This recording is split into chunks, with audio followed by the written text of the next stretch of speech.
É necessário que continuemos a ter água, luz, gás nas nossas casas. É necessário que os transportes públicos continuem a funcionar, que o lixo continue a ser recolhido, que os órgãos de comunicação social possam continuar a trabalhar e a informar permanentemente os portugueses.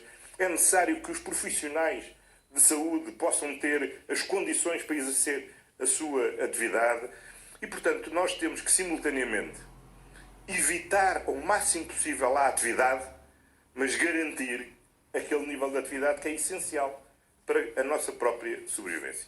Portanto, é neste sentido de responsabilidade que todos temos dado, que os portugueses têm dado provas, que temos que continuar a confiar, a acarinhar, sendo certo que todos podem ter a certeza que, em momento algum, as autoridades, seja o Governo, seja o Sr. Presidente da República, e estou certo, a unanimidade da Assembleia da República deixará de adotar as medidas, sejam elas quais forem, que se tornem necessárias para assegurar aquela prioridade, que é travar esta pandemia, proteger e evitar mais contaminações, assegurar a todos as melhores condições de recuperação e de tratamento e, simultaneamente, proteger o emprego e o rendimento das famílias.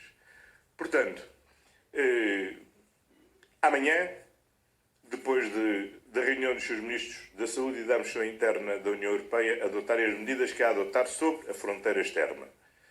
Os ministros do Interior de Espanha e de Portugal adotarão as medidas que garantirão que a fronteira só ficará aberta para o trânsito de mercadorias, para os trabalhadores transfronteiriços e ficará vedada a atividade turística e que as viagens de natureza profissional devem ser claramente substituídas por teletrabalho, por videoconferência, como aquela que eu tive hoje a oportunidade de manter, que é com o meu colega espanhol, que é com o Sr. Presidente da República, de forma a garantir que haja a menor circulação possível no espaço ibérico, de modo a garantir a segurança de espanhóis e de portugueses.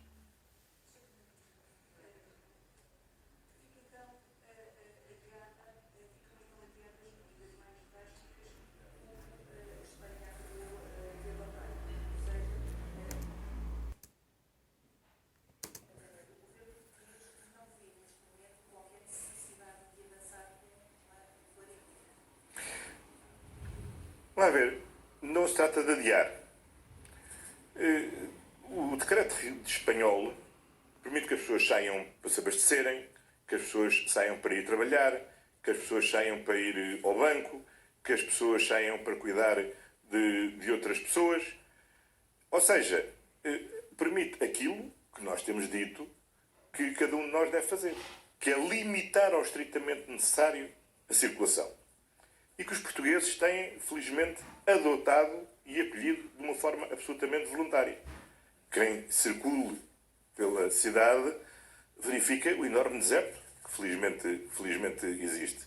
Eu quero nas minhas voltas de passeio com os meus cães, quero hoje a vir de casa até aqui, hoje à tarde, verifiquei que a cidade está deserta e as pessoas estão a cumprir essas regras.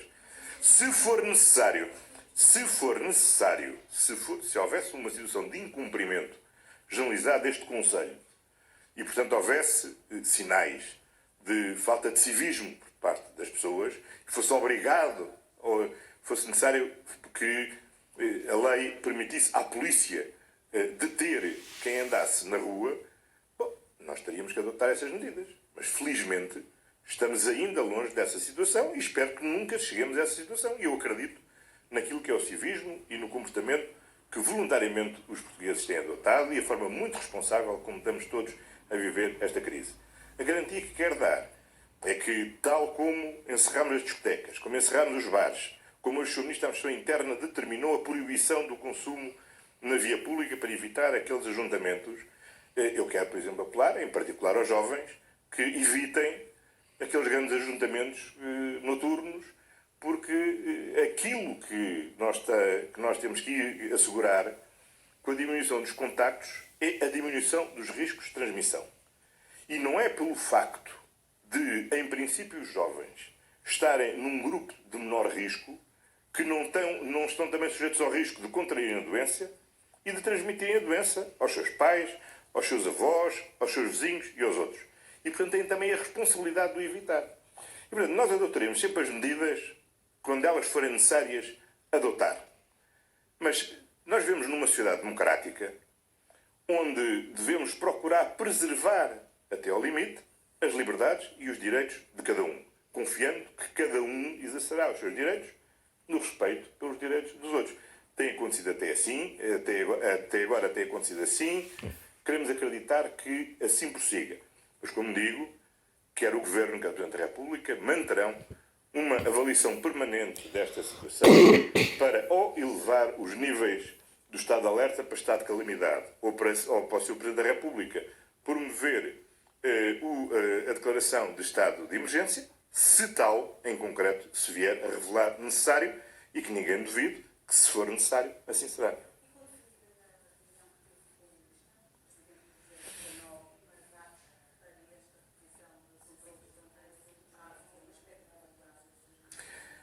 Bom, a minha convicção é que amanhã essa reposição poderá ser determinada.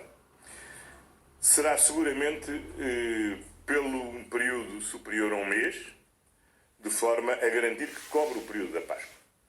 Nós temos de ir procedendo uma avaliação regular. Como sabe, o estado de alarme em Espanha foi decretado por 15 dias. Nós entendemos que esta medida de restrição das fronteiras tem que cobrir o período da Páscoa. Todos nós sabemos que durante o período da Páscoa há uma tradição, aliás boa, dos espanhóis nos visitarem. Este ano não é o ano ideal para essa visita e, portanto, sem qualquer hostilidade, creio que é necessário que durante este período não haja atividades turísticas de portugueses em Espanha, de espanhóis em Portugal, porque todos temos que limitar a nossa circulação, não só dentro das nossas cidades, não só dentro dos nossos países, mas à escala global.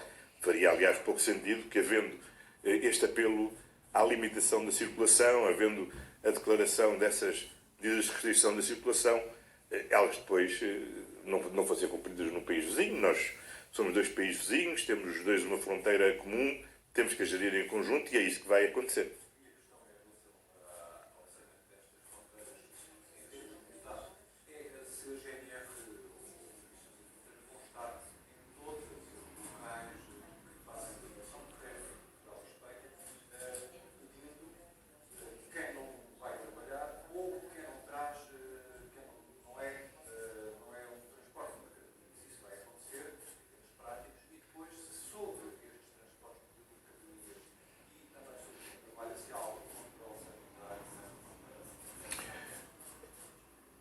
Não vamos perturbar o funcionamento da circulação de mercadorias e haverá necessariamente postos de fronteira comuns, onde haverá controle ao português, ao espanhol ou de ambos.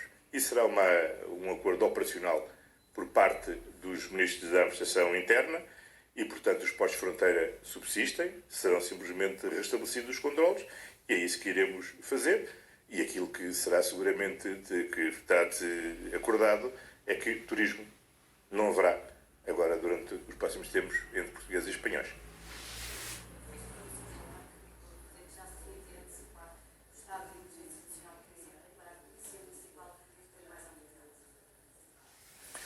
Eu tive a oportunidade de trocar comunicações com o Dr. Rui Rio. Creio que ele identificou bem o problema, que tem a ver com a necessidade de evitar grandes concentrações noturnas. Como sabe, o estado de emergência é o Presidente da República, eu disse... Rui Moreira. Não disse Rui Moreira? Também falei com ele, mas de facto, neste caso era de facto o atual Presidente da Câmara do Porto, Dr. Rui Moreira, desculpe. A questão concreta que ele colocou tem a ver, de facto, com a possibilidade da polícia de expressar ajuntamentos de convívio noturno. Essa medida foi adotada, a proibição desses ajuntamentos, e, portanto, a competência para promover o estado de emergência é do Sr. Presidente da República. Para isso tem que ouvir o Governo e propor à Assembleia da República. E como tive a oportunidade de dizer, na reunião de trabalho que mantive com o Sr. Presidente da República, discutimos essa situação. O Sr. Presidente da República está a avaliar essa necessidade. A garantia que o Governo dará é que, quando o Sr. Presidente da República entender que o estado de emergência deve ser decretado, não colocaremos qualquer tipo de reserva a essa natureza. Aquilo que é necessário ter em conta é o quadro global da nossa ordem jurídica. Desde 25 de novembro de 1975, que não é decretado o estado de sítio nem de emergência em Portugal.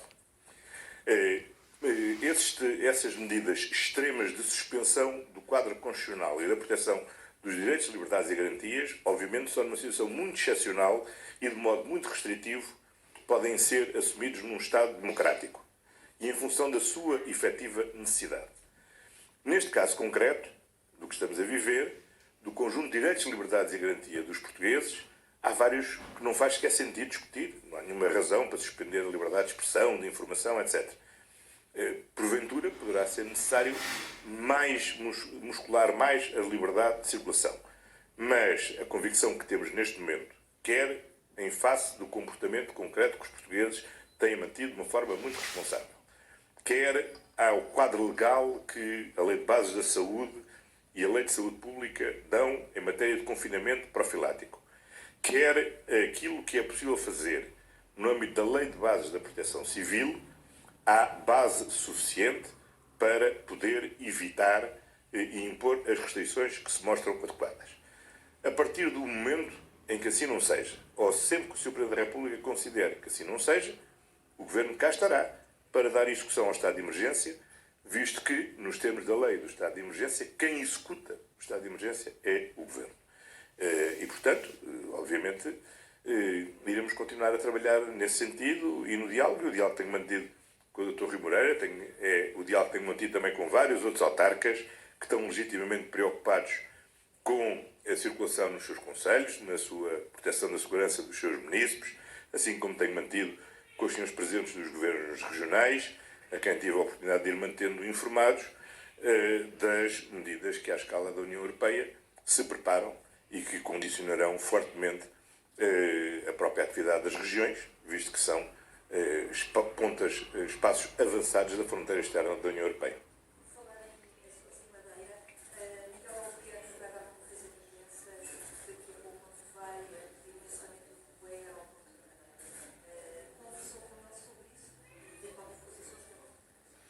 Eu tenho mantido contato com os senhores presidentes dos governos regionais. O Governo da República já teve ontem, aliás, a oportunidade de enviar uma mensagem a todos os cidadãos nacionais, dizendo que, tendo em conta que os governos regionais, na sua qualidade de autoridade sanitária nas regiões autónomas, ter decretado a quarentena obrigatória para quem quer que seja que se desloque para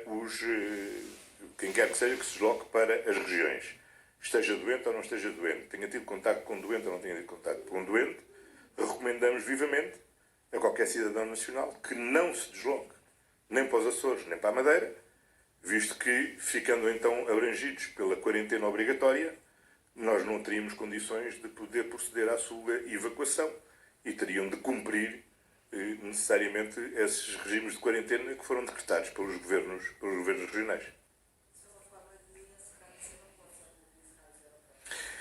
Vamos ver, nós temos que ter em conta que as duas regiões têm natureza arquipelágica. Só se pode deslocar da região e a partir da região através de meio aéreo ou por via marítima. E que, portanto, qualquer medida que encerre o aeroporto será seguramente uma medida que prejudicará seguramente muito quem, estando na região autónoma, pretenda sair da região autónoma. Portanto, eu acho que, eu compreendo bem, como devem imaginar, o estado de ansiedade e de preocupação que todos temos perante esta situação. Mas nós temos que manter todos a serenidade e a cabeça fria para termos a capacidade de, em cada momento, não deixar de fazer o que é essencial fazer, mas também evitar qualquer tipo de excesso que tem um efeito seguramente danoso, desde logo para os nossos nacionais, para os residentes e também para o exterior. E, portanto, devemos adotar as medidas que sejam necessárias. Quando o Sr. Presidente do Governo Regional da Madeira formalizar essa proposta, naturalmente a apreciaremos com a devida atenção, mas nós não costumamos discutir com outras entidades através da comunicação social, mas através dos meios próprios em que, entre diferentes escalões de governação, devemos tratar e discutir estas matérias. Mais alguma questão? Muito obrigado, então. Resto bom domingo. Muito obrigado.